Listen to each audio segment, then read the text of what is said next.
Welcome to Mythbusters Sex Edition. We're here to break down the myths and misconceptions that have been floating around for way too long. Yo, yo, yo! What's up, everybody, and welcome back to the channel. We are super excited to have you here with us today. It's your girl, Amina, and this big goof right here is... You guessed it, it's Kwame.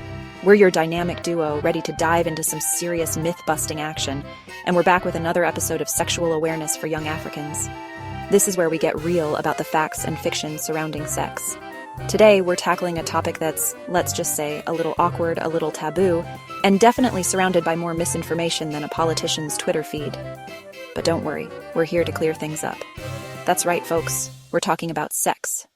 Myths. These are the things you've probably heard from friends, seen online, or maybe even believed yourself. We've got a whole laundry list of these bad boys we're going to unpack, debunk, and hopefully have a few laughs along the way.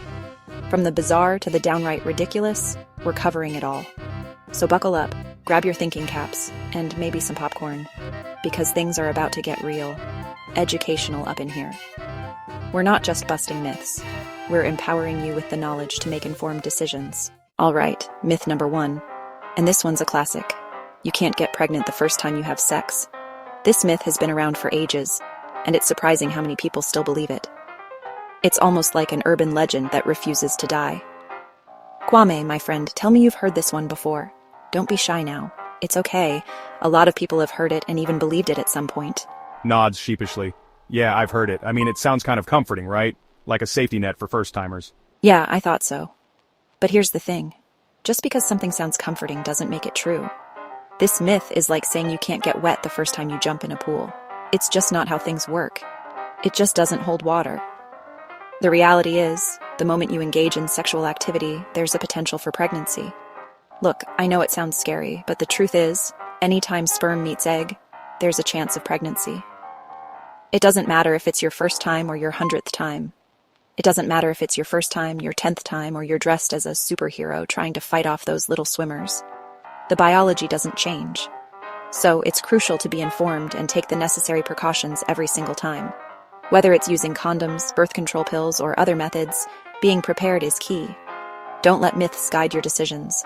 Always rely on facts and stay safe. So let's bust this myth once and for all. Knowledge is power, and now you know better. Stay informed, stay safe, and don't let these myths fool you. Next up on our hit parade of misinformation, standing up after sex prevents pregnancy. Okay, I'm just gonna come right out and say it. This one makes absolutely no sense. It's like saying if you eat a burger upside down, the calories disappear. Gravity, my friends, works the same way whether you're horizontal or vertical. Sperm are like those tiny determined ants that find their way into your kitchen no matter how clean you think it is. They've got one job and they're going to try their best to do it regardless of your postcoital gymnastics. Alright, time for a serious one, folks. Only bad people get STIs. This myth is not only ridiculous, it's actually dangerous. STIs don't care if you're a saint or a sinner, if you wear leather jackets or khakis. They're infections, plain and simple, and they can happen to anyone who's sexually active. Think of it like the flu. You don't have to be a bad person to get the flu, right? You just have to be in the wrong place at the wrong time, or in this case, make some risky choices without protection. Moving right along, we've got, you can't get an STI from kissing.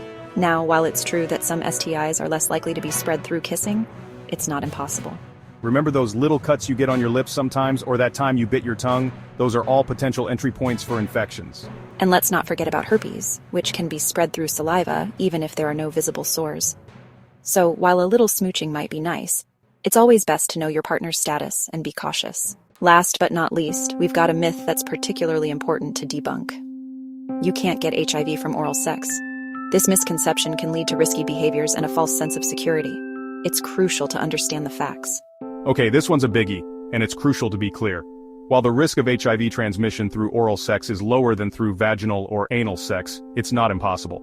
Many people underestimate this risk, thinking that oral sex is completely safe. However, the virus can still be transmitted, especially if there are open sores or bleeding gums. HIV can be present in bodily fluids like blood and semen, and if there are any cuts or sores in your mouth, it can enter your bloodstream. This is why it's important to be aware of your oral health and to avoid oral sex if you have any mouth injuries. Using barriers like condoms or dental dams can significantly reduce the risk. The bottom line is, any kind of sexual activity comes with risks, and it's always best to protect yourself no matter what. Educating yourself and your partners about these risks can lead to safer practices and better health outcomes. Remember, taking precautions doesn't mean you can't enjoy your sexual experiences. It just means you're being smart and responsible. The truth about sexual health is simple. Stay informed, stay protected, and stay safe. And if you don't know something, don't be afraid to ask. And don't fall for myths that sound too good to be true. Trust the real facts, like subscribe and share this video so we can all bust more myths together.